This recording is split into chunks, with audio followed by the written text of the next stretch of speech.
readers, listeners, all you smart people who like smart literature, I am so glad you're tuning in. I'm Kimberly Ford, author, former professor, lecturer, and PhD in Spanish and French literature. And today, together, we are going to be tackling Anna Burns' amazing novel, Milkman. As always, a couple of tips. We are going to be doing a lot of close reading, so it's very, very best if you have the book in front of you, if you have it somewhere handy nearby. But if you are busy cooking dinner, driving a carpool, whatever you might be up to, do not worry, I will walk you through the close reading. For a more immersive experience, if you want to see the homemade knit balaclava/vest that I am wearing while I'm giving this lecture, tune into the YouTube channel, not only for my homemade outfit in theme with today's novel, but also for a bunch of images that I've selected to complement the work. Some really cool photos of Ireland during this moment, of Anna Burns herself, and always a couple of wacky kind of off the wall things to complement our time together looking at Milkman. For those of you tuning in to the visual version of today, this is in fact, oh my gosh, I almost just broke something. I made this myself. I saw a picture of something like this in a magazine, in Vogue magazine, in fact, and I just copied it. Didn't have a pattern or anything. But the best part about this is the hood. It's balaclava. So they talk a lot about the balaclava in Milkman, which is obviously why I'm wearing this. Probably part of the reason why I made it in the first place. Although apparently last year was the year of the balaclava. So I knit balaclavas for everyone in my family. The ones that they describe in Milkman, I imagine, have a bit more covering the face. I'm thinking it's much more of like a paramilitary thing, like a ski mask concept, more than just the sort of hood that attaches to itself under the chin. So there you have it. There you have the story behind the outfit. As always, today's lecture will be delivered in 3 parts. Each of them is 30 minutes long. The first part, we will talk today about why we are reading this book. Out of all of the time that we spend doing different things in our lives, why is it that you should devote precious, precious hours to this work?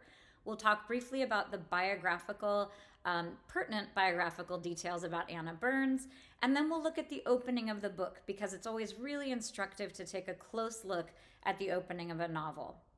In the second half-hour chunk, as always, we will discuss the prose quality. We will never read in this series of lectures, we will never read anything that's anything less than incredible prose, but we'll be talking in the second section about why this prose in particular is exceptional.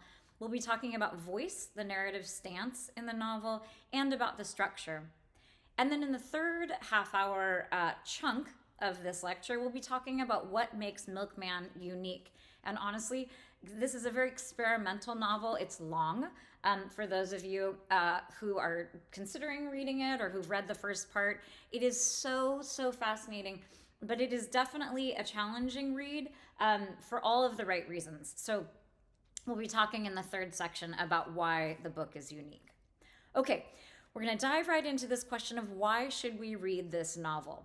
As I just said, it's relatively long, it's relatively dense, it's relatively heavy, which does not sound like a great sell if you're considering reading this novel. But for those of you who have been interested and who are sucked in, I really think it's one of the very, very best examples of historical fiction that I can think of.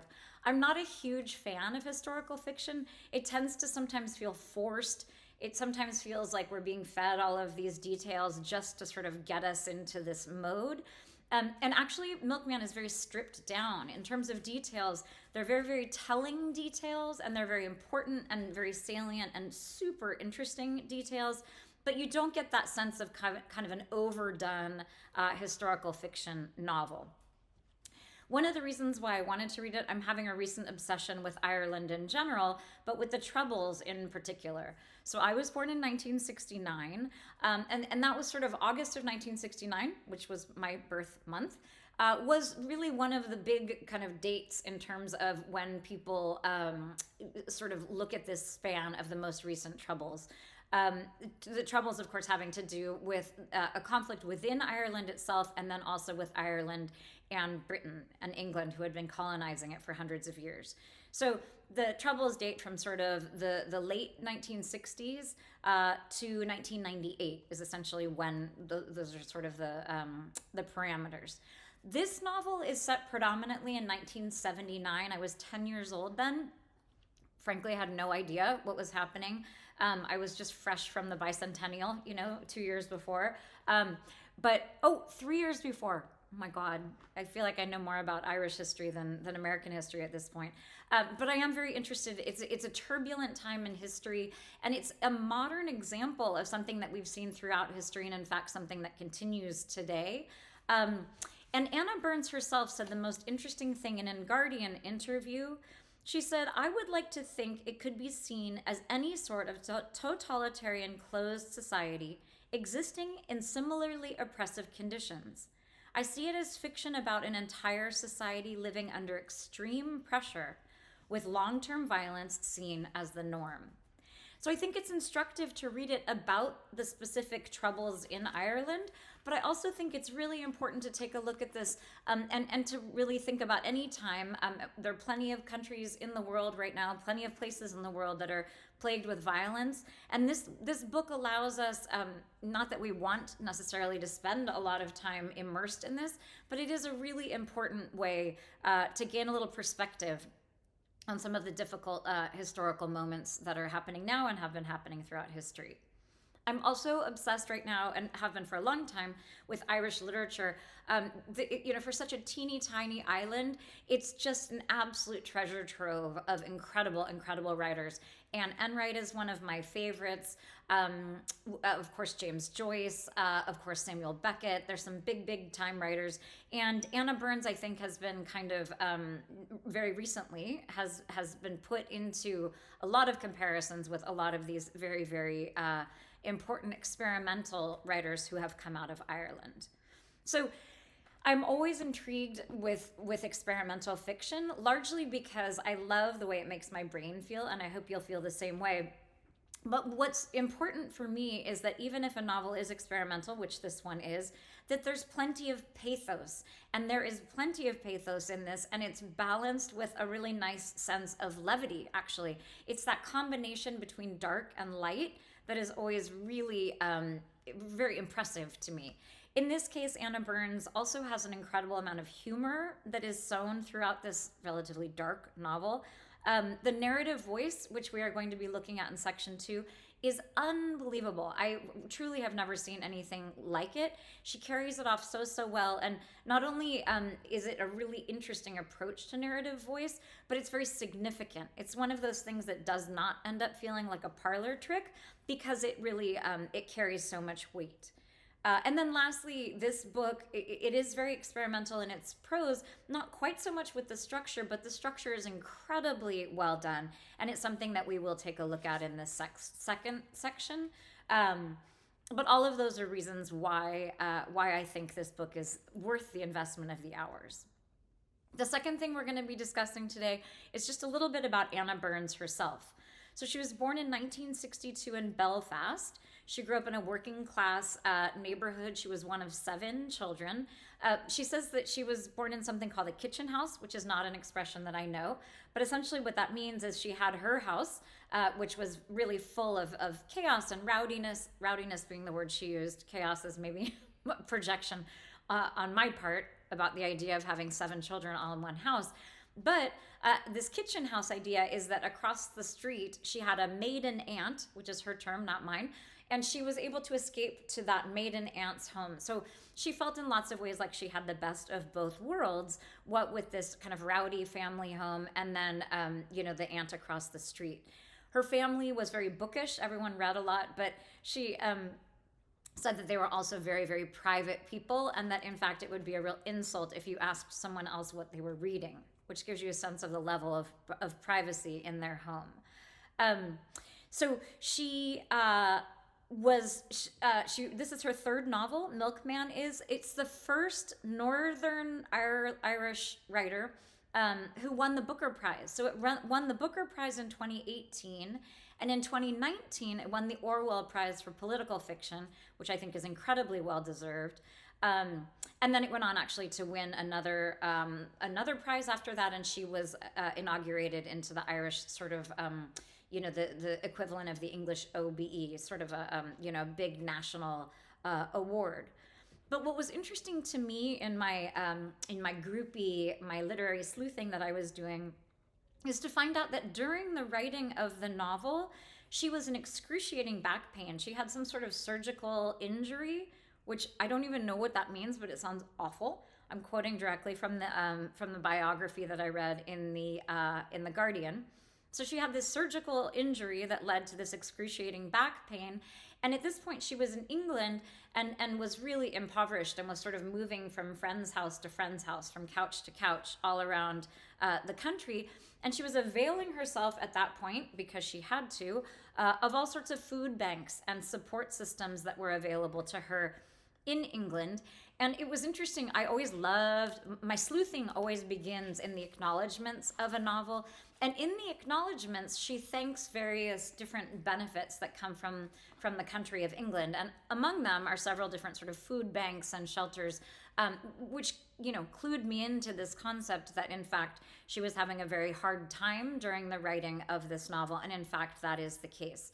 So when she won the Booker Prize, which she was absolutely shocked by, as I think most Booker Prize winners are, and she edged out some very stiff competition, she was just not only just blown away by the fact that this novel, which had gone to many publishers before it was published by Grey Wolf Press, had won arguably the most distinguished of all literary prizes, if not of the ones out of the UK. In that same article, she said that one of the ways that her book had been described, or in her writing in general, is that she writes with ferocious levity. And that's a phrase that she really likes, and it's also a phrase, in fact, that I really like. This notion of ferocious levity is I think, really a very good encapsulation of the kind of energy that we have. There's a lot of humor here, but there is a ferocity behind it. There's an urgency, there's a darkness that I think is really, really... It's really characteristic. It's really sort of colors every aspect of the novel.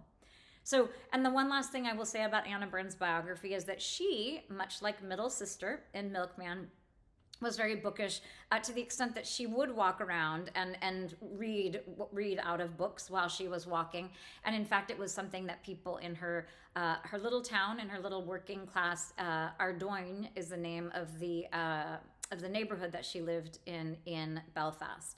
So this idea of walking while reading certainly seems autobiographical, and I'm not sure, hopefully not a whole lot else in this book is autobiographical, but obviously having grown up in the Troubles and in a place that she considers, a very closed and very violent totalitarian situation is obviously coloring any autobiographical aspects of the novel.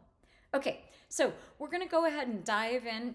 One of the things, some of you guys are tuning in because you want to maybe become better readers, and I'm doing that with air quotes if you can see me on the YouTube version of this lecture, because I don't really think anybody needs to become a better reader, but I do understand the idea of wanting to sort of enrich your experience of reading. If you're going to spend a lot of time reading, it feels good to be able to feel like you're really digging in and you're really gathering a lot of nuance and you're really having a complete experience of what you're reading.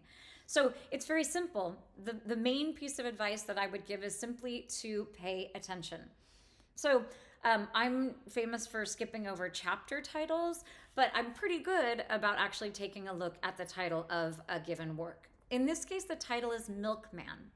So there are a couple of different nuances here, actually many, as any good title. So it's very focused on this person who is in fact this perpetrator, rumored perpetrator of threat and violence throughout the entire novel. Of course, this idea of Milkman is also very symbolic in the sense that this is a person who brings, back in the day, we actually had one in my house growing up. We had our milk bottles that we would set out in our little wire container, and the milkman would come in his white van and take the milk bottles and leave us, these delicious white, cold bottles of milk and eggs and butter. But so this idea of a milkman, of course, is someone who's bringing nutrients and someone who is supporting the family and someone who, in fact, is taking over from the role of a mother who presumably is providing milk for her infants. In this case, we are now, this job has been sort of usurped, but the milkman also presumably is someone who is supporting the mother and supporting the entire family. In this case, the idea of the milkman has been turned upside down, of course, because now the milkman is someone who is threatening to everyone in the novel. Not only do we have the milkman who is, without this idea of milkman as being this very specific paramilitary, heavyweight, as he is described. We have that milkman, but there is also another milkman. He's the real milkman. And in lots of ways, he becomes kind of a heroic figure. Kind of in the middle of the novel, he makes this real debut and comes to our narrator when she's in need, and then later becomes part of the Renaissance that the women of the novel are allowed at the very end of the novel. So this idea of milkman is, it becomes very multivalent. There's a lot to it right from the start. It's also important that this is a man, that it's a man who's at the center of it, but it's this man who has the capacity to nurture or to not nurture. Of course, there's irony in the idea then that this milkman is someone who, my close reading in this, I think this is the third time I've read the novel. At one point, there's discussion of the explosive being held in milk crates, which I think is it's to sort of build the reader's sense that our milkman is in fact this paramilitary heavyweight, which of course is thrown into question later in the novel. Okay, so then we are moving on in the book. We have Milkman, a novel. We have Anna Burns. It's important, too, to note that this is fiction. It is not, and it reads very much like fiction. I don't think anyone is going to think this is a historical account because, in fact, it is so experimental in its fiction. But it is important to note this is something that is set in history. There's, of course, I'm looking actually right now, there is no disclaimer, but there is also no one who's named by any actual name. There are a couple of names, but not a lot throughout the book. So maybe you don't need a disclaimer if you don't name any of these people. Sigourney Weaver is named. There are a couple of different people who are named, but nobody who could take offense maybe, or sue our poor Anna Burns, who does not need to be sued. Okay, then we're gonna come to, sorry, the glare is really something if you're watching this live. So we're going to just look at this chapter 1. I love the simplicity of 1. I believe there's 7 chapters. I think that's correct, although I'm not sure about that. But there are not chapter titles, but there is a sense of the book being sectioned. And in fact, it's sectioned very, very carefully, which we'll look at soon. Okay, so we're going to dive into this first page here. And anyone who has been listening to the seminars or attending in the past knows that I put big stock in this very first paragraph. So one of the things that you can take forward is this idea that if you slow down and really take the time to sort of pick apart this first paragraph, it will tell you so much about how you could focus moving forward and sort of what the bigger themes and what the more important sort of messages and if it's a challenging book like this, it can be very helpful to sort of take a very close look at the beginning so that you are getting kind of stable footing and getting acclimated right at the start. Okay, gonna dive in. The day somebody McSomebody put a gun to my breast and called me a cat and threatened to shoot me was the same day the milkman died. Okay, so much going on in this incredible opening sentence. So the day. So what we're talking about here, and the structure again of this is very interesting. It's really it's masterfully well done. But we know that we're talking about a specific day. That day should be we're talking about specifics in the sense that there's an event that is happening on a specific day. But it's also important, it's not, last summer, it's not June, it's not 1979, it's just the day. So what she does throughout the entire novel, which I think is part of Burns's genius, is there's both there's a specificity to this day. It is one singular day, and yet it could be any day. Okay, then right away we have somebody McSomebody. So this idea of having both of these capitalized, we understand that this is a first name and a last name, a given name and a surname. But it's also, there's a real, obviously there's kind of an anonymity to this. So the anonymity is important largely because, if this is going to be a book about paramilitary people, there's a real, an emphasis on secrecy throughout and on not knowing. But the other thing that we do when we have this general term of somebody, mix somebody, is this idea of it could be anybody, meaning there's a generalizing effect that happens with a term that's vague like that. Of course, the Mick in there, this is one of those terms that means son of. So in Scotland, it would be Mac, like MacDonald. In this case, the MC is very clearly Irish. It very clearly sets, we're on word number 4 of the book, and it's very, very clearly an Irish name. But what's important there too, it's the same with like Fitz as being the son of someone Fitzhughes or Fitzsimmons, or son like Stevenson, or any one of these kind of like a patronymic. It's the name being passed down in the patriarchy and sort of the father's line. And in this case,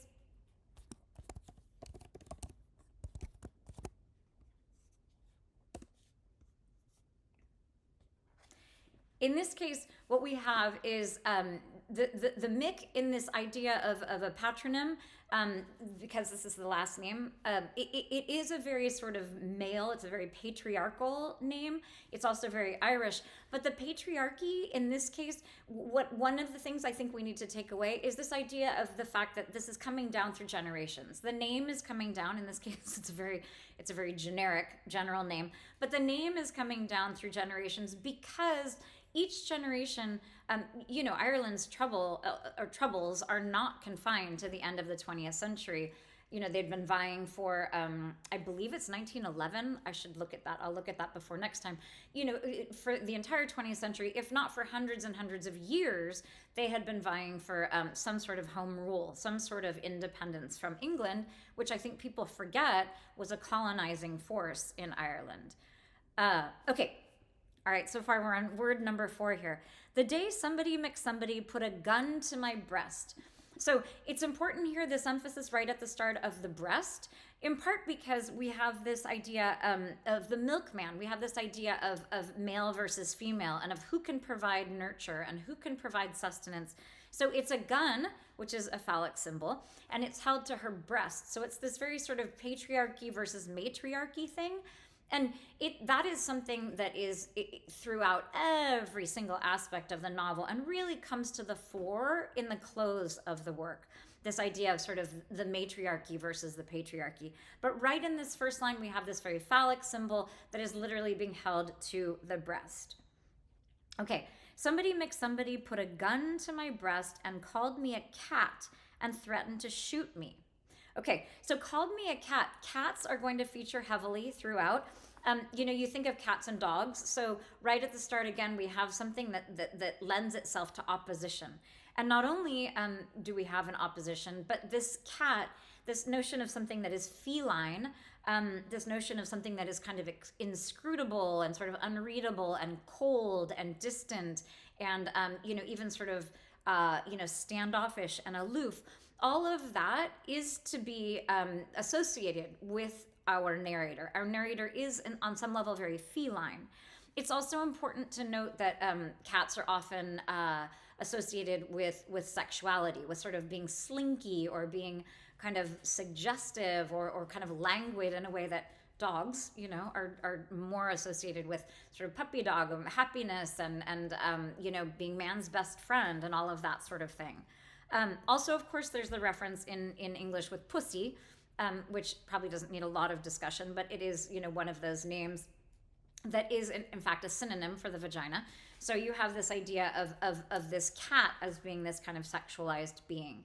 We also come across, there's several cats in the book. One of them, the most important one, we come across it I'm not going to give any spoilers away in this very first one, but we come across it and it is a black cat.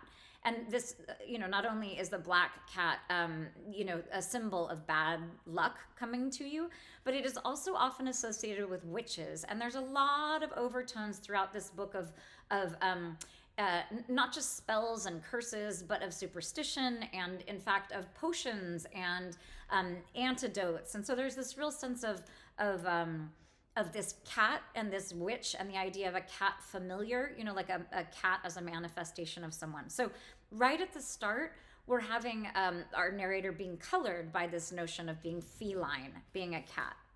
Okay, I love this part. That sounds so callous because this is one hell of an opening. But I love this repetition of shoot, shot, and then shooting. It said, he threatened to shoot me was the same day the milkman died.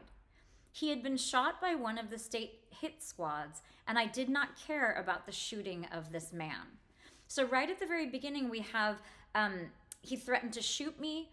The other man was shot. Milkman was shot, and she didn't care about the shooting. So right at the beginning, you have this repetition of this word that is really, it should be signaling to us that this is a novel that is just rife with violence. We have lots and lots of violence in store. We have essentially three explosions, three gunshots in the first 4 lines of the book. And there also is, so one of the things that's happening here is, and I love this in a novel, it's a bit like White Lotus, that we have at the very beginning of the book, Milkman is dead. He's dead at the end of the first sentence. And it's very clearly stated, I did not care about the shooting of this man.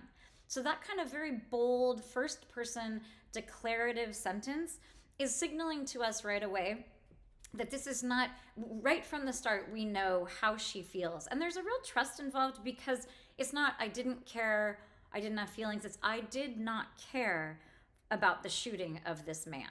So you get a sense that this is highly confessional. She's going to tell us how she feels right from, it's not highly confessional.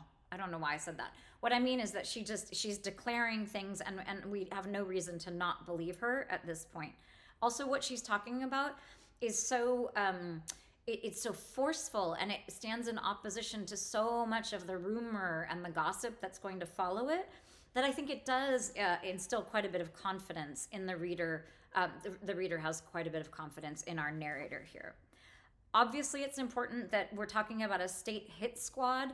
And again, this is one of those terms, part of my degree is in Spanish literature, so I've read quite a bit of literature out of Central and South America, and a lot of, this idea of the hit squad is really a very sort of generic term in lots of ways, in the same way that guerrilla warfare, which comes from guerrilla, so, it's not guerrilla. When I was little, I thought it was like a gorilla, like an ape, but it really, guerrilla warfare comes, from the Spanish word guerrilla, like a small war. And in fact, the Troubles in Ireland were known by words like that, like kind of a small war or a smoldering war. There are a bunch of different terms that sort of downgrade it from an actual war, which of course, for the people who were living it, it felt very much, in fact, like a war. Okay. So, but this idea of the state hit squad, it's not the IRA. It's not the paramilitary, forces from Belfast. It's a very generic term, and generic is kind of the name of the game for much of this book, in part because it adds to the air of sort of the secrecy and all of the rumor and the inability of these people to articulate what's actually happening. But it also does that amazing thing of allowing us to generalize to situations beyond just Ireland. Okay, we're gonna skip down a little bit further. Actually, no, we're gonna keep reading. Others did care, though, and some were those who, in the parlance, knew me to see but not to speak to. And I was being talked about because there was a rumor started by them, or more likely by first brother-in-law, that I had been having an affair with this milkman, and that I was 18 and he was 41. So we have a lot of people introduced here. We have all of these people, and it's very significant, this idea of knew me to see but not to speak to. The fact that there's an expression that creates that kind of distance, and that someone's talking about how they knew that person. They knew them to see them, but not to talk to. It's describing this distance that's very important if you're writing a novel that is based on rumor and is based on speculation. And in fact, our narrator is not, she's not free of her own speculation. So we're getting an introduction to her. And then we have somebody, we have Milkman, and then into this threatening group of men is thrown first brother-in-law. And first brother-in-law is a real terrible person. I was going to swear. I haven't decided if I'm going to swear or not on these podcasts. He sounds like a real ass. I think I can say that regardless. But you have this kind of triumvirate right from the start. And of course you have the rumor mill. And this rumor mill, in an interesting way, can also be thought of almost like a Greek chorus. There's a real sense of this gossip machine as being much more than just, it's just not more than just sort of prattle. It's like there's real damage that is done by these rumors that are started. So the rumor is that she's been having this affair. And of course, this the 18 and 41 thing, yes, that is startling. But of course, that is one of the least of the problems. But I think one of the things that Burns is doing here is it's a little bit of a bait and switch, in that the problem is not just their ages. What we are meant to believe at the beginning is that there's a much larger problem with this affair that's happening. But in fact, when we get further into the novel, this may be the biggest problem that we have. So it's kind of a bait and a switch, which I just think is masterful. This is a very twisty, turny novel in lots of ways, and we see some of that happening again right in this very first paragraph. Okay, we're going to skip down a little bit more and just finish up with the bottom part here. Further here. But I had not been having an affair with the milkman. I did not like the milkman and had been frightened and confused by his pursuing and attempting an affair with me. I did not like first brother-in-law either. In his compulsions, he made up things about other people's sex lives, about my sex life. Then she goes on to talk about when she was 12 years old and this first brother-in-law came into her life. And we have suddenly this very recondite, very sort of, we get into this very twisty-turny, very tragic story about her older sister, that eldest sister. And this has been told in, like one sentence. We have this kind of unbelievable biography about this poor young woman. But we also right away have a sense of how this has been impacting our poor narrator. So I think one of the reasons I ended here, this idea of sex lives. So right at the beginning, we have, as a reader, you should be, sort of aware of the fact that we might have, this is like an irregularity of spelling. Sex lives should be 2 words. Sex life should be 2 words. And when they're put together like that, it's known as a portmanteau. So 2 words put together to make sort of something new. I believe that what Burns is doing is trying to signal to us that this is different, that what's happening here, it's not just talking about someone's sex life, it becomes something in and of itself.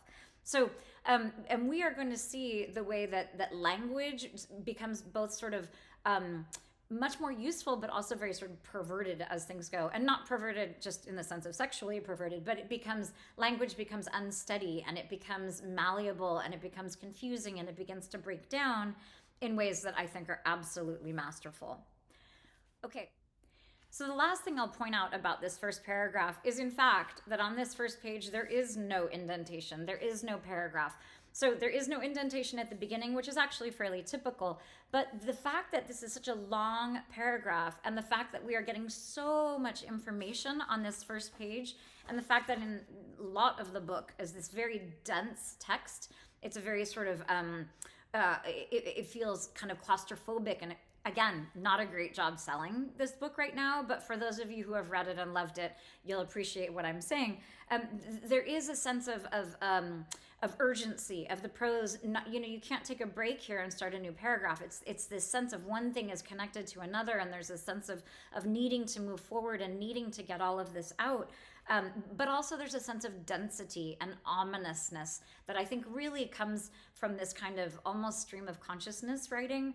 I just think it's absolutely genius. So tune in for part 2 soon to hear about why I think this prose, we've got a sense of it today, but why I think this prose is so incredible, and also why why our narrative voice is so interesting, why she does such an incredible job with that. And then finally, we're going to be looking at the ridiculously well done structure of Milkman. So tune in to part 2 soon.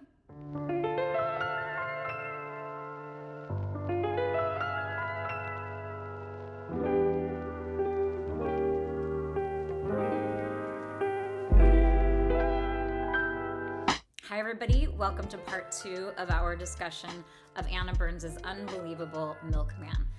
One quick note before we move on, for those of you who are watching this on the YouTube channel, you can see my balaclava, my home knit balaclava sweater, but also you can see the copy of the Milkman that each one of us has read. And one thing I didn't mention before when we were paying close attention to the cover of the book, when we were talking about the title, is the actual cover, the cover art of the book. For those of you who know anything about publishing, you know that writers have almost no say over what the cover of their book is going to be. And sometimes I like them more than others. I love this. I love pink, so this is a very good book for me. But I also just really think this is an incredible evocation of that amazing scene during the French class when everyone in the class is so threatened by the idea that the sky is not simply blue. And, you know, it's a seminal event in the book because it's one of the most important things that this group of people, you know, this group of people has a very difficult time sort of thinking of things in many, many different ways or accepting many, many different realities, in part because the rumor mongering that's happening is so dangerous. It's so literally these people's lives are on the line if they aren't sort of towing the line. So there's this sense of being only able to accept that the sky is blue because that's sort of the party line. Any digression away from that literally could be life-threatening. So it's such a revelation, and that French teacher is just such an absolute gem. We're going to look at her when we look at humor in the third part. She's just incredible. But I really, really love, and should have mentioned it in the first time when we were talking about the title, I love this cover. There is not a single little slice of blue anywhere in this sky. And all of us recognize that it's a sky, and we all think it's a very beautiful sunset. So it's also important, too, that it is sunset. The sun is going down. Things are about to get very dark in many different ways when you pick up this book. Okay, so today we're going to talk about the incredible prose in this novel. We will never read anything that has anything other than incredible prose. And we're also going to discuss the narrative voice. Usually in the second chunk of a lecture, we would also talk about structure. But honestly, there's so much to say about the prose and there's so much to say about the narrative voice that we're going to have to leave off the structure for the third chunk. Okay, let's dive right in. We're going to go to page 8, which is early in the novel, and honestly, we could have opened to any page, but I very much like the work that this early section is doing. So right up at the top of page 8, we have this amazing sentence. This was the I'm male and you're female territory. So there's something called a fractal. You may or may not know this term. So a fractal is basically an entity that is a whole, but that if you take any tiny part of it, the whole is reflected in the tiny part. So what I love about this is you could take any sentence in this book, not any sentence, but so many sentences in this book are in fact fractals, meaning that every sentence is a perfect embodiment of what the novel as a whole is trying to say. So in this case, this was the I'm male and you're female territory. So this idea of sort of, combative dualities and this idea of territory and, this idea of men versus women is something that comes up throughout the entire novel. In many ways, it's a novel about sexual predation. It's a novel about a stalker. It's a novel about a breakdown in marriage. It's a novel about rape. It's a novel about a lot of violence that happens between men and women. But even the mention of territory here, it's obviously a novel that has everything to do with geographical territory, both within sort of the places that people can travel within this fictional version of Belfast, but also it is very much a novel about Northern Ireland and home rule. Okay, so we're going to skip down a little. This is going to be, the entire passage here is about men versus women in some regard. This was certain girls not being tolerated if it was deemed they did not defer to males, did not acknowledge the superiority of males, might even go so far as to contradict males. Basically, the female wayward, a species insolent and far too sure of herself. Not all boys and men not all boys and men, though, were like that. Some laughed and found the affronted men funny. Those I liked, and maybe boyfriend was one of that lot. He laughed a lot and said, "You're having me on, can't be that bad. Is it that bad?" When I mentioned boys I knew who loathed each other yet united in rage at the loudness of Barbra Streisand. So if you'll notice, maybe you don't notice this, but the whole time I was kind of trying to find a spot to stop so I could dive a little deeper into this. But the nature of the prose is such that you just are propelled on. We discussed the fact that there are very few paragraph breaks, and frankly, even when there is a paragraph break, it's always kind of like a cliffhanger. You're always kind of drawn on to the next. So there was no easy place to stop here because it's the kind of prose, it's sort of a propulsion. It sort of keeps you moving forward. But there is this point also of the narrator's voice, which we're going to talk about next, but it colors the entire thing. It's very, I listened to a podcast where there was a woman from London, a woman from Southern Ireland, from Ireland itself, and then one from Northern Ireland. And it was amazing to me how salient the dialect was for the three of them. Like basically the one from Northern Ireland was saying, in not so many words, but it would be impossible to understand and to really appreciate the way that this novel is in fact a dialect novel. But the way the punctuation alone and the kind of the piling up of these phrases is all very colloquial feeling. It's all very sort of in dialect. So then we go on. Oh, and the Barbra Streisand thing. So this is another amazing thing about this prose is this passage is actually kind of an anomaly. She mentions Barbra Streisand, Sigourney Weaver, and Freddie Mercury, and all of those give us a sense of where we are in time, which is important. But they also point out the fact that no one in the novel has any names. There are a couple of people who have names, but like Ivor, who is the made-up guy that our middle sister makes up in order to take the photograph of the flag on the part of the engine that's somewhere else. That Ivor does not even exist. And then you have, there are a couple of different, I forget the names, Jason and Nigel, who are actually a man and a woman who are married, and they're the keeper of the list of the names, but that is not in fact their names. So you have, this is kind of like a contrast to what's happening in the rest of the novel. And actually Anna Burns, in an interview I heard, made it very clear that she chose not to have names in the novel very purposefully. They never came to her. But also she made the point that it's purposeful in the sense that the communal is much more important than the specific, much more important than the individual.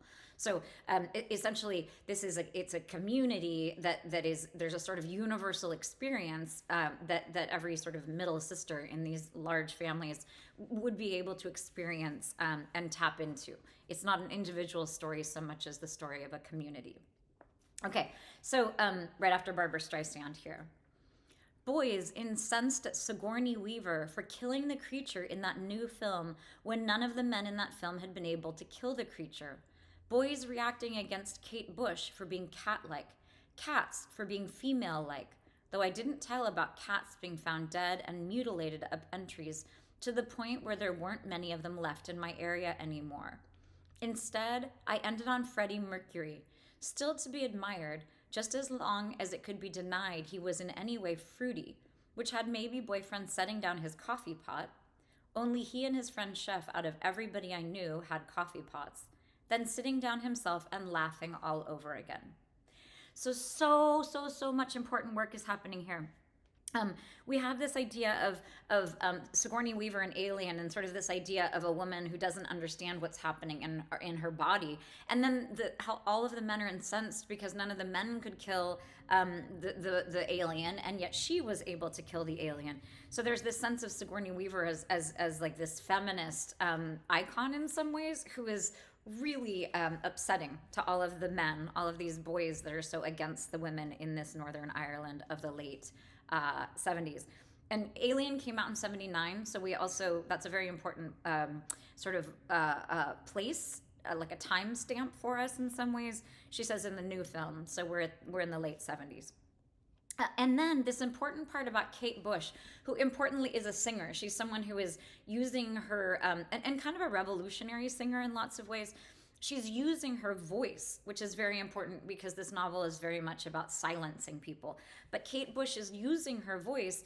And right at the beginning of the novel here, we have another reference to this kind of feline thing. We saw it in the very first line when somebody accuses middle sister of being like a cat.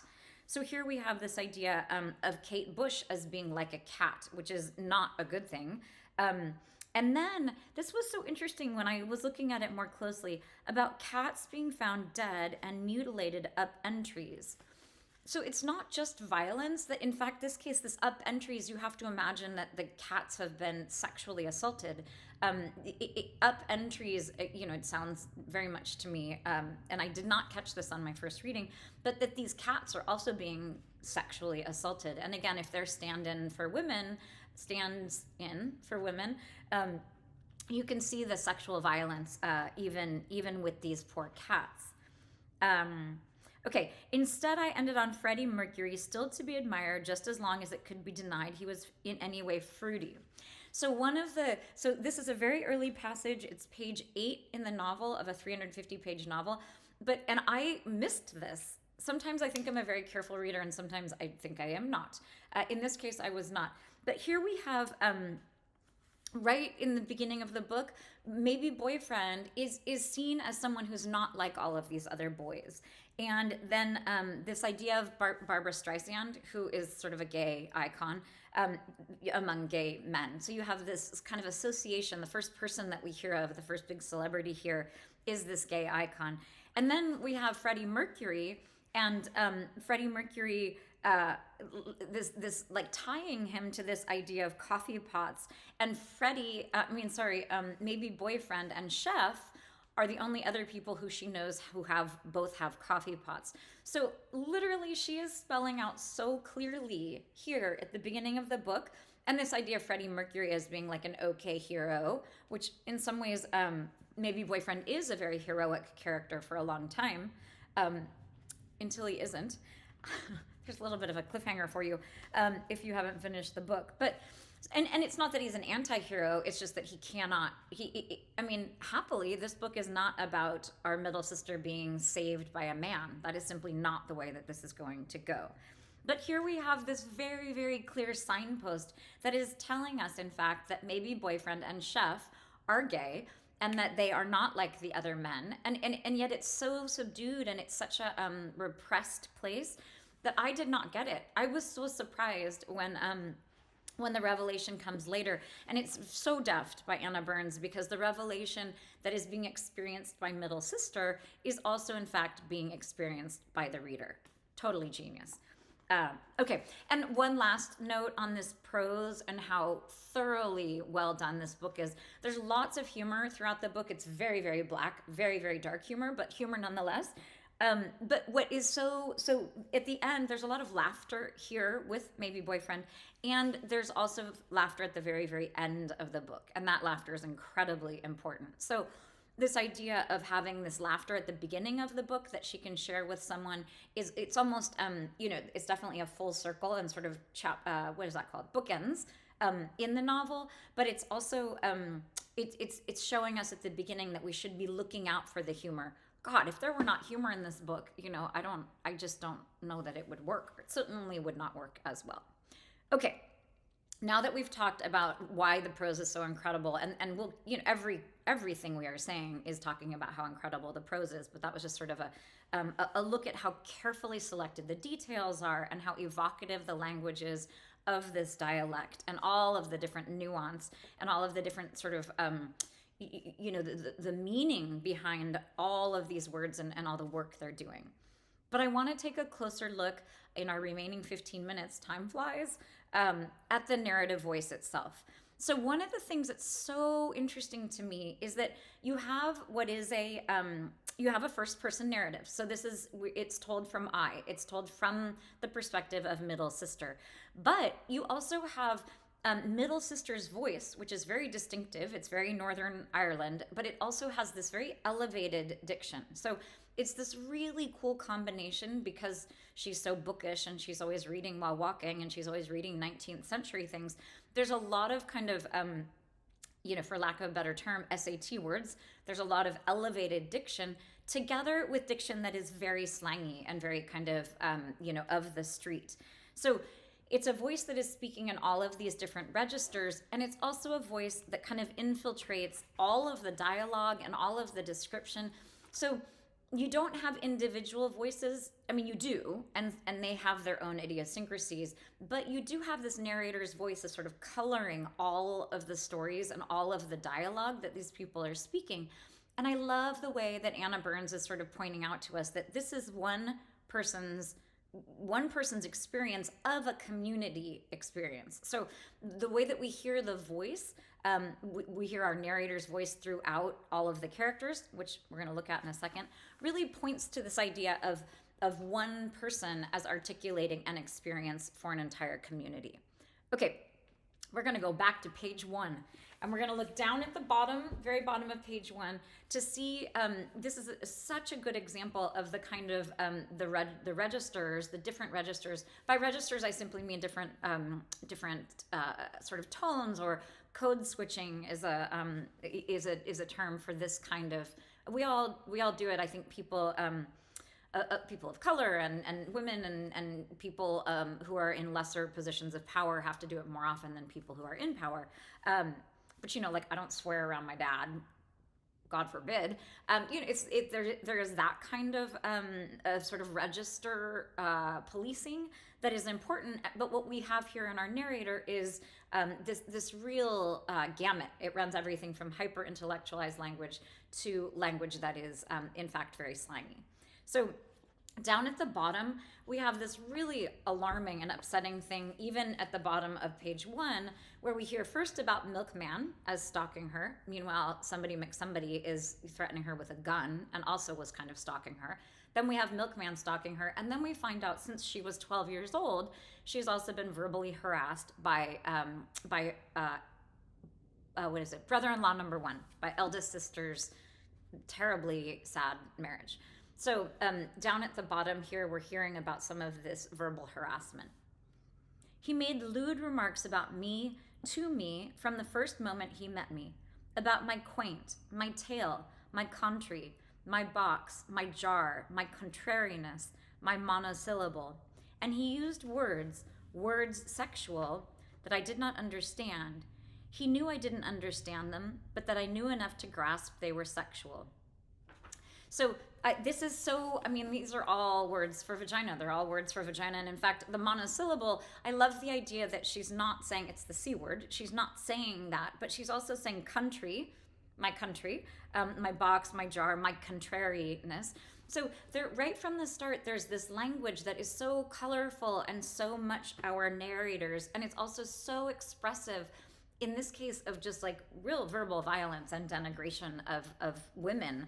And sort of the ways that all of this violence, even verbally, is encoded. And it's, contrariness, it has the word cunt in it, but it's this contrariness which sort of compounds the whole thing. Also, the idea of a country, like the fact that your land, your whatever you called it, all I can think of is patria. Your patria is like, in this case is another word for your vagina. So there's a lot of work that's happening here. And then, but then we equally have this kind of hyper intellectual. So if we look at page 6, it's not hyper intellectual, but it's very elevated diction. So she's kind of on page 6 in the middle. She's kind of processing, at least to a certain extent, not the verbal abuse by first brother-in-law, but what is happening with this stalking with Milkman. At 18, I had no proper understanding of the ways that constituted. At 18, I had no proper understanding of the ways that constituted encroachment. I had a feeling for them, an intuition, a sense of repugnance for some situations and some people, but I did not know intuition and repugnance counted. So this is it's not like crazy inflated diction. It's not some like postmodern. I love David Foster Wallace, but it's not that kind of like elitist kind of like made to alienate uneducated people. You clearly understand what she's saying, but the idea of no proper understanding of the ways that constituted encroachment. That, in the case, the relative pronoun there it's talking about the stalking. The way it constituted encroachment, there is a very sort of significant, there's a significant sense of inflated diction, encroachment, something coming towards you. And then repugnance. I love the word repugnance. It's almost kind of an onomatopoeia situation. But this idea and the fact that it's both intuition and repugnance are repeated twice is putting a little extra weight on these words. But this idea of being able to kind of straddle this huge spectrum of language from everything from the monosyllable word all the way to a word like encroachment. Okay, and then let's take a look at page 141. So when we note something in a book together, you and I, it's fine to just sort of note something. It's like, if you see a phallic symbol, you're like, oh, hey, I think this bell tower, is a phallic symbol. But it's important to then ask yourself, so what? It's fine to sort of recognize something, but it's very important too to ask yourself, so what? And one of the things that's happening with this this kind of intellectual diction thing that's happening here is she's very explicit about the fact that some of this intellectual stuff is it's power, that having the ability to speak out and the ability to articulate a situation is a source of power. Okay, sorry, that I'm on the wrong page. We're going to look at 161 for that.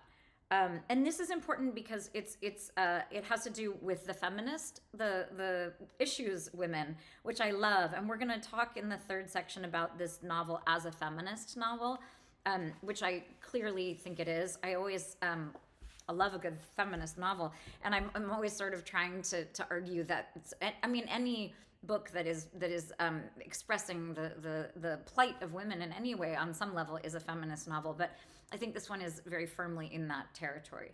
But on 161, we have this very clear articulation of this kind of intellectual language. The normal women had been expecting, indeed dreading, that the issue women, once started, would take the exposure opportunity to harp on in a broad encyclopedic fashion about injustice towards and trespasses against women, not just in the present day, but all through the ages, using terminology such as terminology, case studies show, incorporates the systemic, transhistoric, institutionalized, and legislated antipathy of, and so on, so completely that these days women appeared to be steeped in. So there is this sense of sort of like legalese or something here, and it's going to break down on some level. But also there is a sense that this is powerful, and these women, in fact, are we can read them certainly as a power for good in the novel, but it's very important in that little passage there when she says using terminology like terminology. It's so good because what she's saying is she's not one of the issue women, but she shares the power that they have by being able to sort of articulate their situation well. Then we're going to look at page 211. This is such a I love this passage. And this is when we're getting a little into the absurd territory. I love absurdist novels. And in fact, many of the intertexts, many of the things that she is mentioning in here, like Gogol's Overcoat and Tristram Shandy. Those are absurdist novels. So there's a lot of sort of nodding to this idea of the absurdist, of literature that sort of goes a bit far. So looking on page 211, this is also, it's an apt passage to read right now because we are again talking about first brother-in-law and his sexual harassment. So this is middle sister and eldest sister trying to warn wee sisters. Oh, for those of you guys who love audiobooks, maybe you've already listened to it. The audiobook of this is incredible. It's read by a woman, I presume from Northern Ireland. She's definitely Irish.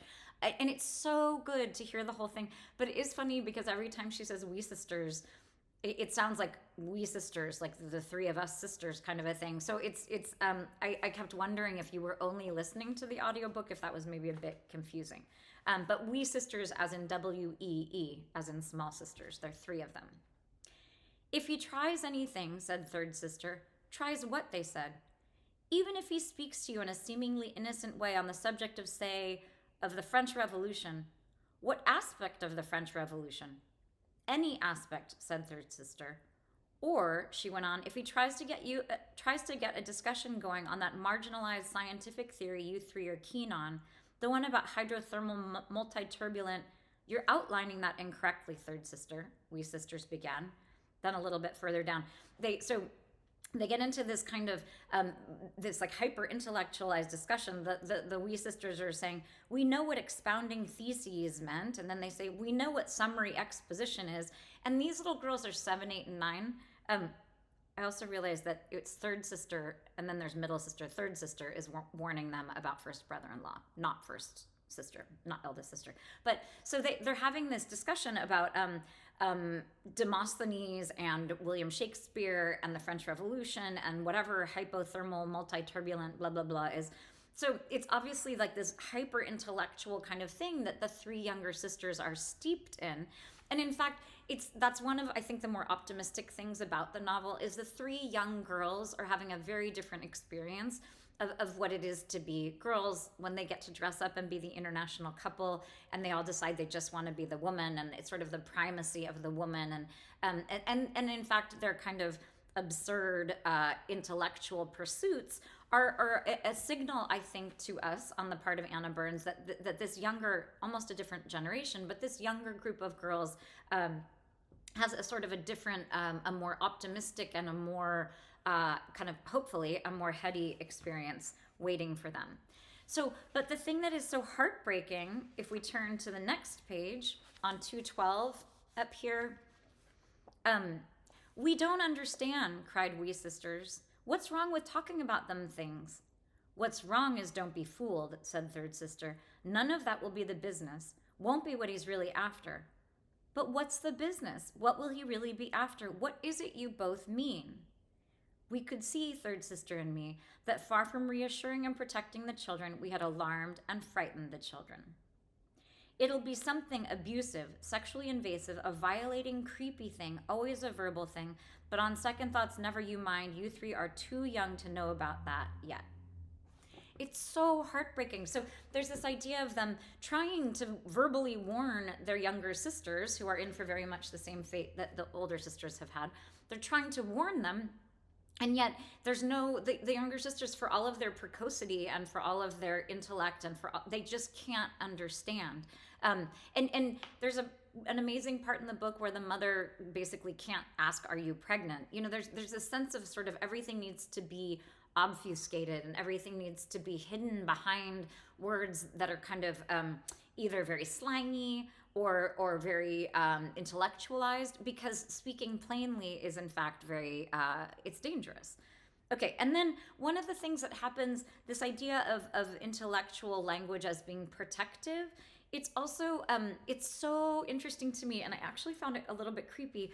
So the language starts breaking down. So some of these more, these kind of SAT sort of words, you start getting versions of them that are a little perverted, not sexually perverted, but like they're not, their normal version. So for example, that time when Ma cannot ask her whether or not she's pregnant by Milkman, she uses the word fecundated. Has he fecundated you? Which is interesting because for anyone who has recently seen The Banshees of Inisherin, the pronunciation of the F word in Ireland sounds much more like feck. So this idea of fecund, if someone is fecund, it means that they're very fertile, But in this case, fecundated, it's so kind of shocking and so powerful. And it's, again, it has to do with fecund. But this idea of fecundated is so, it's a kind of a made up word. So it's both like an elaboration of the word, but also a breakdown of kind of quote unquote normal language.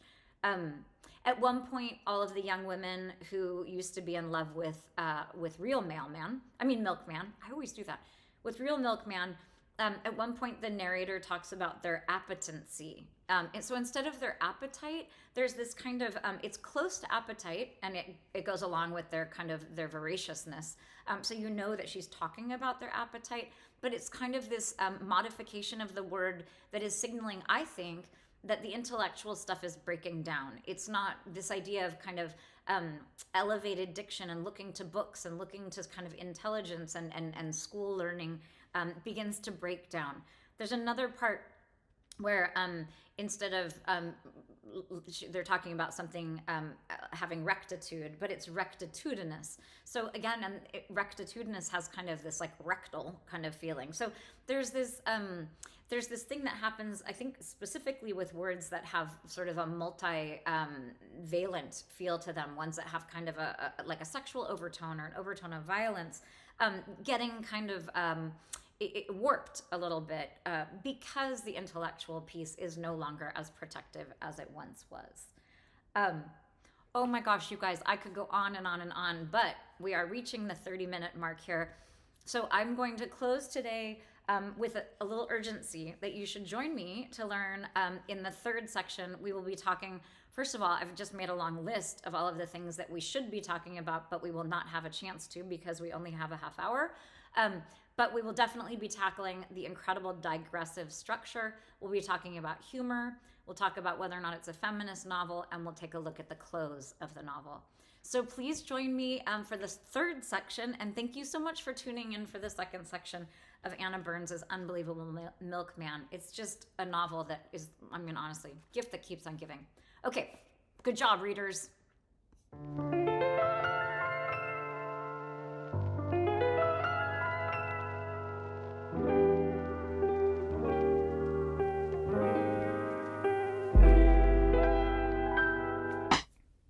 Readers, welcome to part 3 of our discussion of Anna Burns' amazing Milkman.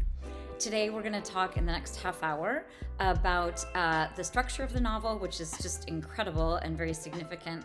We're going to talk about the humor. We're going to talk about why this can be, I think, very firmly argued a feminist novel. And then finally, as always, we will look at the very, very close of the novel, the ending of the novel. The first thing I have to say is that honestly today, I mean, I am going to be talking fast, people, because there is lots and lots and lots to say. There's also a lot that we could have discussed that I want to touch on very briefly that we simply don't have time to touch on. So one of the things we could have talked about today is all of the emphasis on reading in the novel, this reading while walking, of course, but reading in general, and all of the different intertexts. So all of the different texts that are named during these things that she's reading, mostly from the 19th century. Each one of those is significant in their own way. We could have spent 90 minutes talking about just the intertexts and just the emphasis on reading. We could have talked about names for a million years. We could have talked about the details that Anna Burns chooses. I mean, honestly, again, could have done a 90-minute lecture on simply, just a handful of these details, partly because they're symbolic, but also because they are so evocative and doing so much work.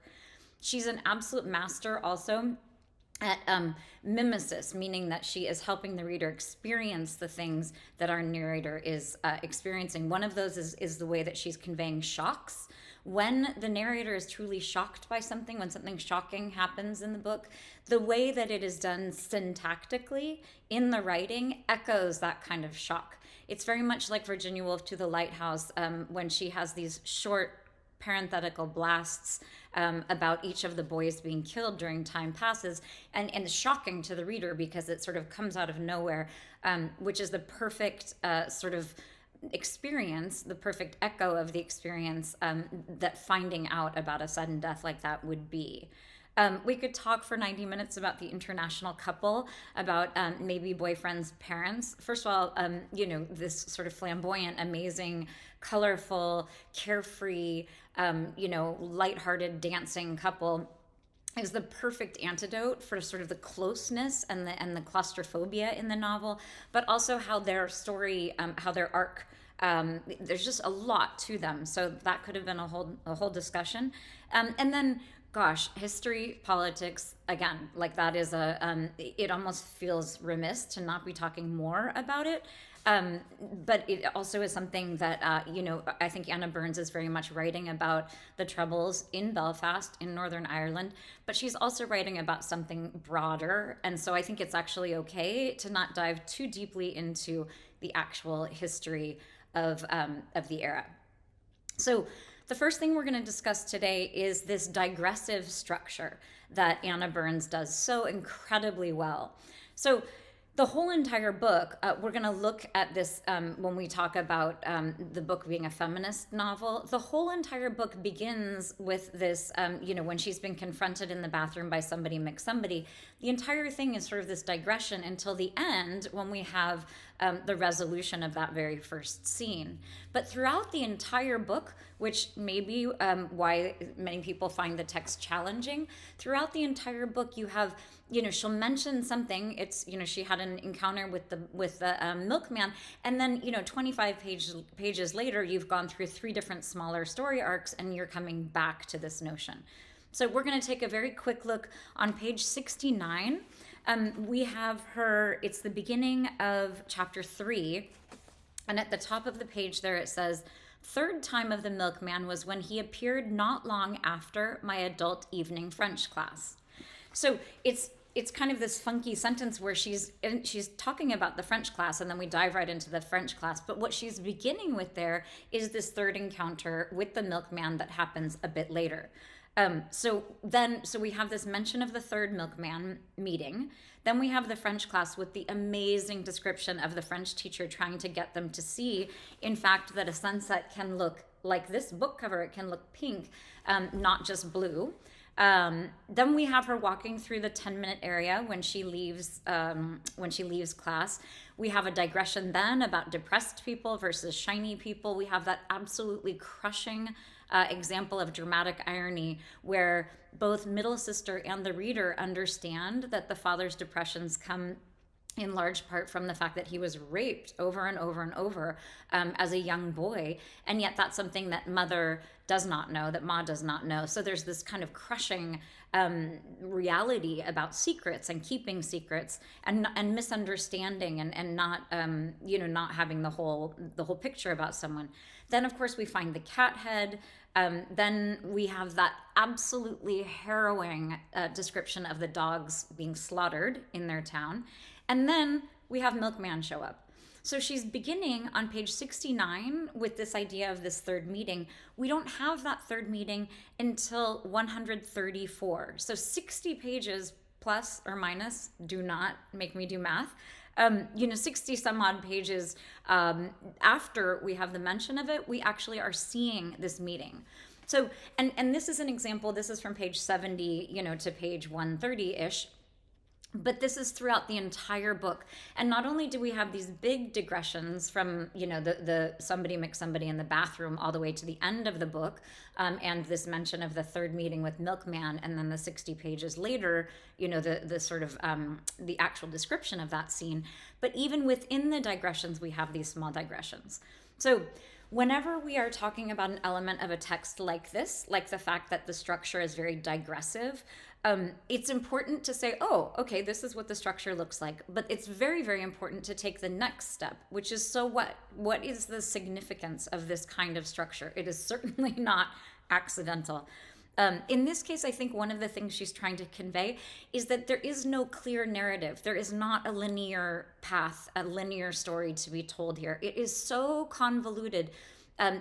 So the story itself has so many different facets and so many different events that are sort of all compounding each other, and so much history and so much depth that there's no way to get at the truth or the story or really any version of this narration that would be straightforward. So in part, the digression just underscores how convoluted and difficult the story is.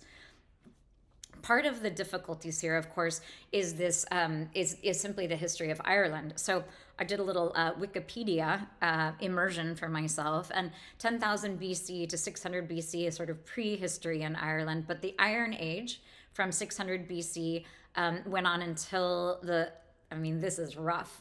Do not quote me on any of this, people. I'm just getting you situated. From the Iron Age, 600 BC, to when the Normans invaded in 1169. Then in 1800-ish, 1801, we have union with Great Britain, which I think it's very interesting that that they're saying union with Great Britain in the Wikipedia page, because I think in many ways, in this book, in fact, the British forces are described as an occupying army. So there's some, little colonial and post-colonial nuance there.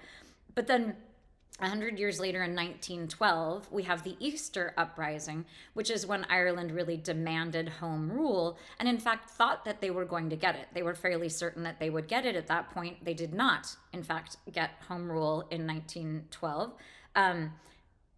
It was not until 1922 that Ireland became a free state. But meanwhile, in 1920, there had been the partition between Ireland and Northern Ireland. So you have this really rocky history of all of these, you have the Norman conquerors, and you have the British coming in, and you have, the original people who were there speaking their Irish, which was Gaelic. So you have this kind of very convoluted, very difficult history.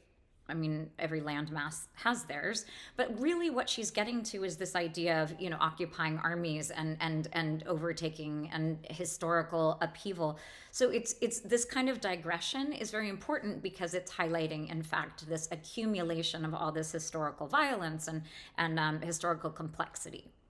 The last note that I will make, again, I could talk for 90 minutes about why this digression is so significant. But I think one of the things that's important here, she is telling, our narrator, middle sister, is telling many, many people's stories here. We're hearing the story of the father. We're hearing the story of the mother and her love for real Milkman that comes later in the novel. We're hearing the story of somebody's brother, the Russia boy. You have, it's all of these different stories are being told, and the way they are being told is through digression. So this goes back to that very important thing that Anna Burns herself said, which is that the communal is much more important here than the individual. So through this digression, through this kind of all of these different arcs and coming back to the same place is describing, sort of some sort of evolution, but also a real stasis. Like we're coming back to the same place because, in fact, that's what Northern Ireland is doing. They for over 100 years at this point, they have been circling back to this idea of, are we going to be part of Britain? Are we not? Are we going to be part of Ireland? Are we not? So there's all of these communal things, all the communal stories are being told through all of these digressions, which allow for these different voices and these different chapters and this accumulation. So there is our digressive structure, and it's really, really well done. I think it can be confusing. I think it can be frustrating, certainly for you. This is one of my favorite things that I learned a million years in graduate school, and it's one of the best things that you can keep in mind. If something like the structure of this book feels confusing to you, if you're losing your place, if you're losing track of characters, if you're like, oh my God, is it eldest sister, or is it the three older sisters, or the three younger sisters, and is it this brother, and is it that brother?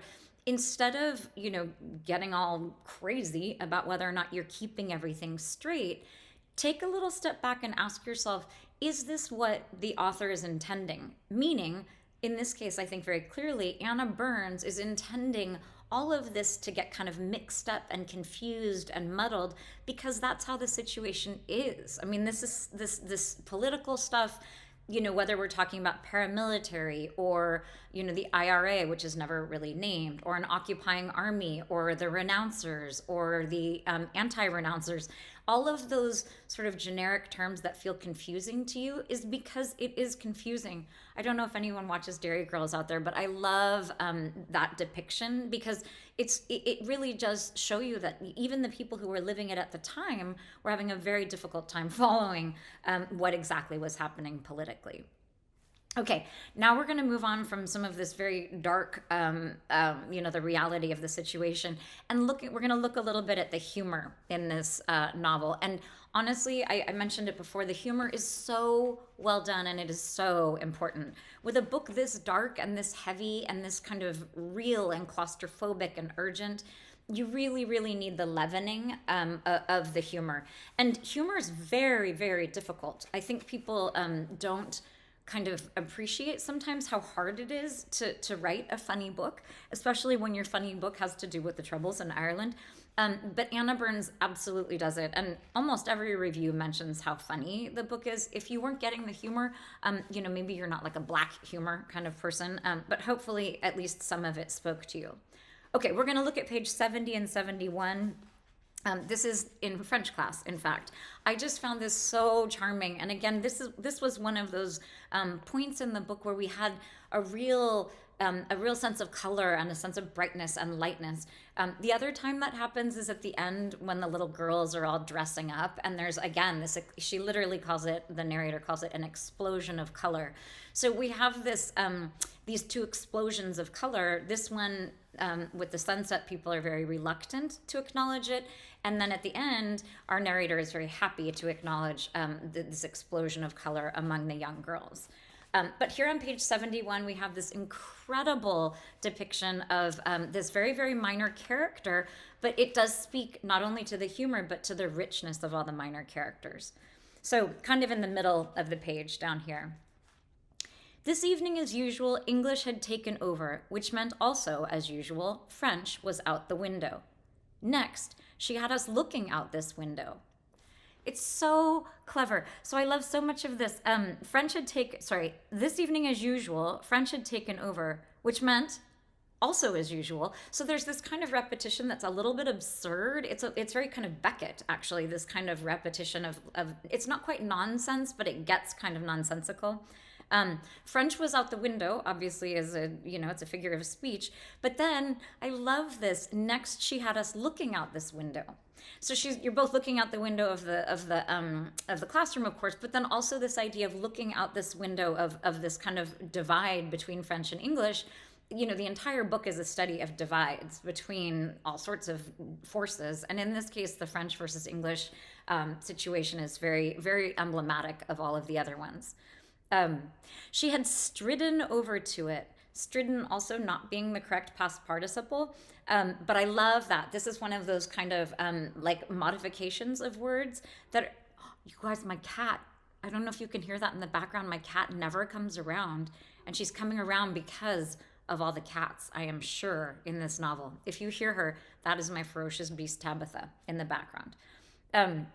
Okay, next she had us looking out this window. She had stridden over to it, a straight-backed woman on a majestic, caparisoned horse, and had begun pointing through it with her pen.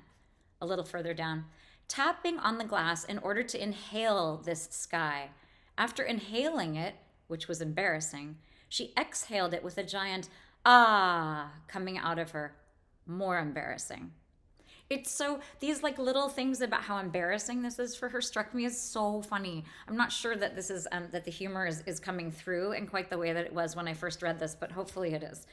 Then she went back to pointing and tapping. Tell me, class, she said, what colors? Do you hear that? Colors, plural. Do you see now? We looked because she made us, even though sunsets weren't part of our curriculum. I love that too. And again, this use of curriculum here is that kind of inflated diction, and it's used in such a funny way here because sunsets, in fact, are not part of your French curriculum, but they are a very important part, arguably the most important part of what happens here. But we looked, and it seemed to us that the sky, as usual, was turning from light blue to dark blue, which meant it was just blue.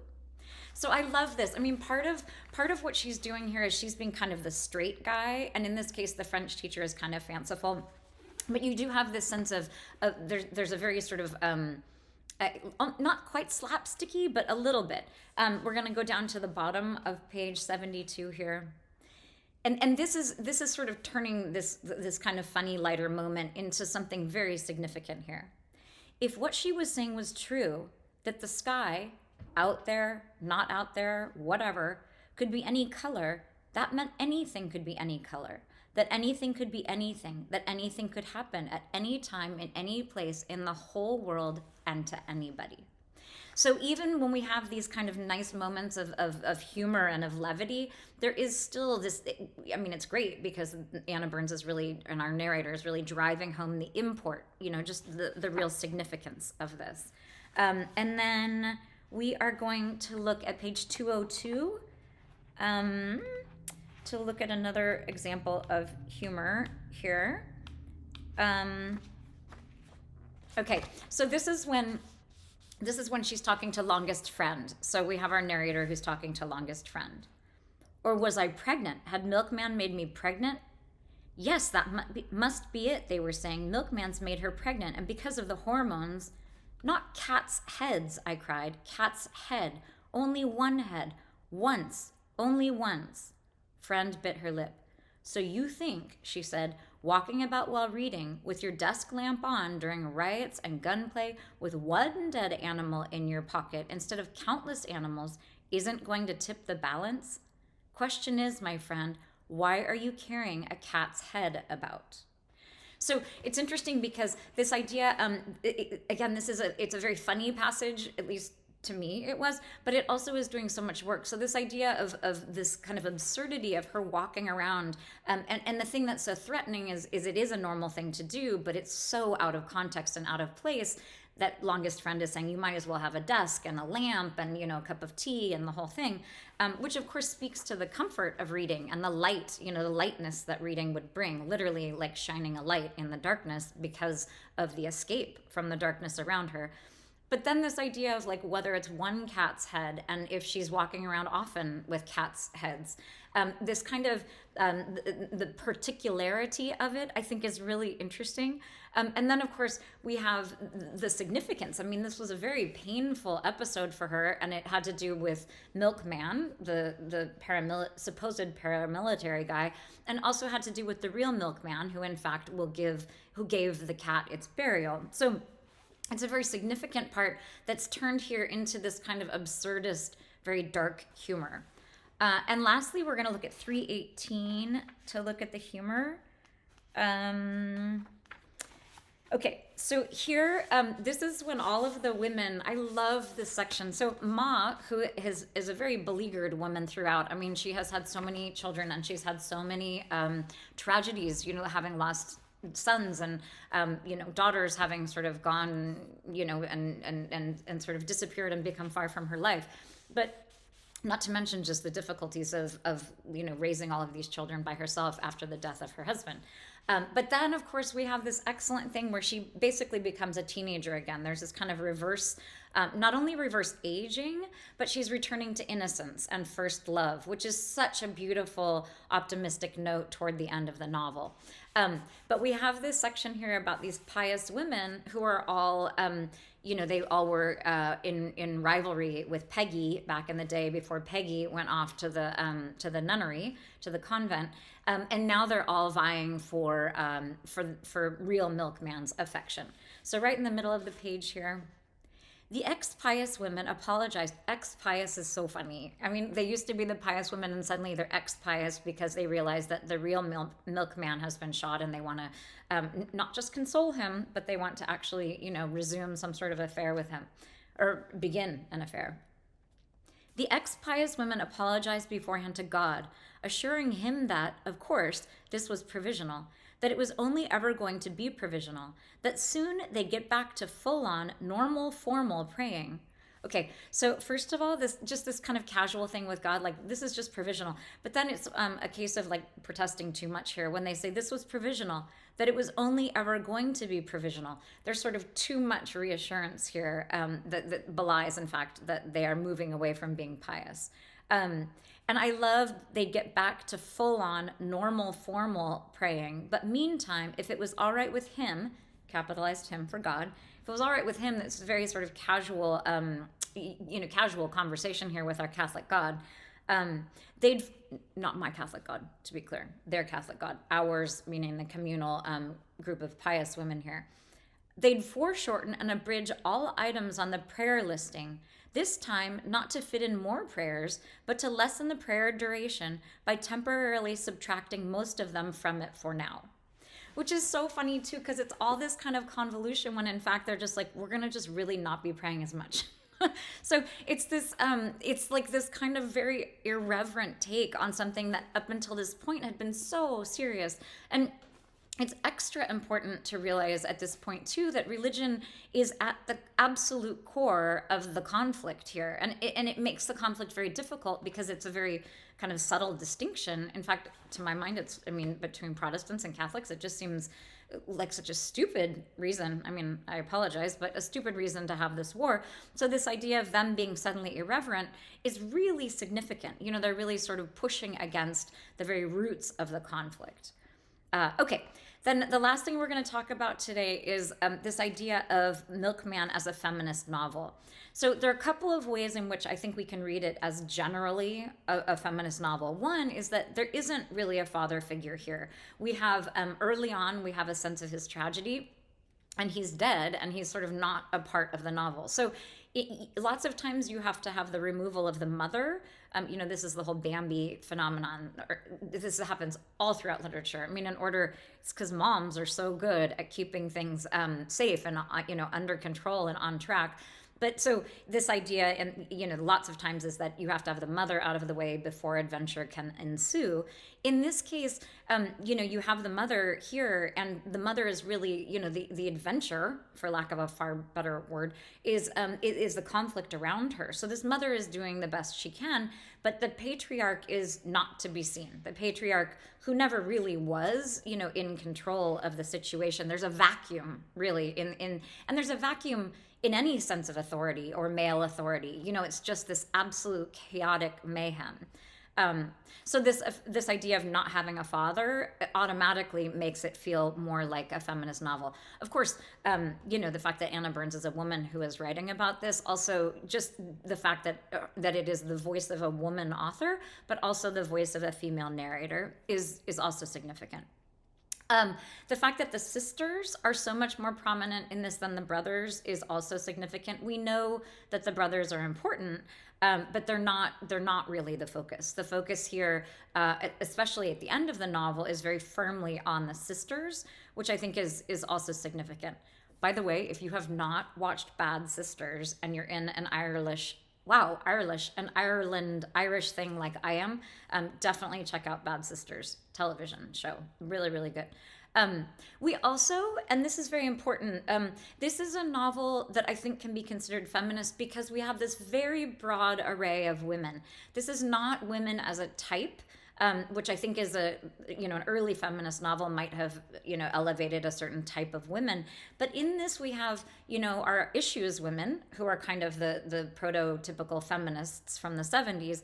But we also have the pious women. We have the shiny sister of Tablets Girl, but we also have Tablets Girl, who is literally, a villain who's going around poisoning everyone. Also, of course, a victim. She's a villain because she is a victim. So we have this broad array, and even among the sisters, we sisters who are really the up-and-coming generation, and they're these kind of hyper-intellectual, hyper-curious, hyper-competent, very independent young girls, very young. And then, you have the older sisters who are fighting their own battles, but you have this very, very broad look at women, which is important because certainly, the experience of being a woman is not monolithic. And then the last thing is that this middle sister narrator is incredibly strong. The pressures that she's facing are enormous at every turn. She's beset by sexual, harassment and by a mother who is really, oppressive and sort of not in tune. And she has no friends, essentially, like even her one friend, her oldest friend, her only last friend, there's a real source of betrayal there. So this is a young woman who is going to prevail, and we're going to look at that at the close of the novel, but she's someone who's very, very strong. So all of that points in sort of general ways to this being a feminist novel. But there are a couple of very specific things about women that I want to take a slightly closer look at. Okay, so we have discussed many times, even today and last two times, that the novel opens with this idea of somebody mixed somebody with the gun, which is this phallic symbol, pointed into the breast of middle sister. So you have this sort of masculine, feminine thing that literally opens the novel. It's in the very first line. And then we go to page 309 to finally see kind of the climax, essentially, and the denouement. In these last sort of 20 pages here. But I love this so much. I had such a sense of like joy and energized emotion that came through, because you could almost see, I mean, I don't know why this isn't a movie. It would be such a good movie. But you could see how moving this scene would be. So we're here. This is somebody mixed somebody there in the bathroom with middle sister. Then he hit me in the face with it. So this is this gun. You always want to think of a gun as a phallic symbol. So he's hitting her in the face, essentially, with his penis. I mean, not really, but you know. Oh, this is incredible. Then he hit me in the face with it. I wasn't wearing a balaclava. So there's this sense here of this like weird anonymity and this weird hiding behind a mask that somebody mixed somebody is doing, and she's not. You know, she is present. She is who she is. After that, he pulled me up the wall and dug the gun in my breast as before. That was all he was able to do, because something else he hadn't reckoned on, hadn't overhauled his blueprint on, was women. Particularly women in toilets. These women in these toilets. These women took it upon themselves to jump somebody, mix somebody, which was what most of them did. A little further down, the guns were ignored, therefore not wanted. So again, if you're thinking of a gun as a phallic symbol, and obviously a symbol of violation and violence, the women don't need that. That's not the way that they're going to fight this war. And it isn't. It never has been. You know, with the curfew, they're out there with the garbage can lids and whatnot, and this very sort of pacifistic resistance. But here, they don't need the guns. They're just literally going to beat him with their hands. And then on the next page here on 310, so he was done in by them. Then he was done in by their boyfriends. So I like this, that the women kind of get first crack at him, literally, and then their boyfriends are going to step in. So the boyfriend's always been kind of secondary, and very much the way that maybe boyfriend, who at this point is ex maybe boyfriend, because she has realized, in fact, that he is in love with Chef, which I found so moving. That scene, as difficult as it was to read for middle sister, I really I thought it was very sweet in some ways, and also tragic and terrible, of course, just because of the fate of these young men. And then the next thing, of course, is that he is at this kangaroo court, and he has been charged with quarter rape, which is what their sexual assault. And there's this amazing passage here about women's problems and women's justice, but the point being here that these women are the ones who save her. It's really the women who save the day. Okay, then we're going to look at 314 and 315. So this is the young sisters. This is We Sisters, and they are playing the international couple. So this is on page 314. They had achieved that outstanding status of straddling the sectarian divide, a feat probably meaning nothing outside the sectarian areas in question, but which inside equated with the most rare and hopeful occurrence in the world. So they're able to bridge. I actually, right at this moment, cannot remember why this is a bridging. Maybe because these people have deserted Ireland, or maybe because they were Protestant and everyone else is Catholic. But I think maybe boyfriend was not. Anyway, they're able to, or maybe it's because all of the kids, the Protestant and the Catholics, that's probably what it was. My memory's so bad. But maybe all the Protestants and Catholics in the area are all playing international couple, which I think is probably what's happening. And I love, if we go right across over here, and remember, these are the girls who are playing. Everyone wanted to be her, to be ex maybe boyfriend's amazing championship mother. So they dispensed with the father, which is so awesome. It's such an excellent statement of feminism here. They're like, actually, we do not need the patriarch. Either pairing off themselves as two supremely costumed waltzing women, or else just pretending to have a male prop dancing partner. Again, males are just a prop in that way.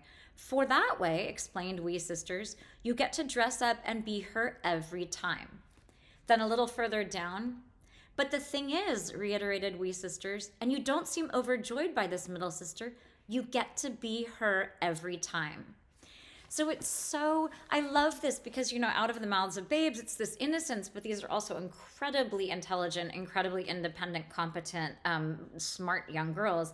But this idea of rejecting the men, and they get to be the woman every single time. They get to inhabit, this strong woman who's not afraid to leave her entire family and leave her country and go off and fulfill her dreams.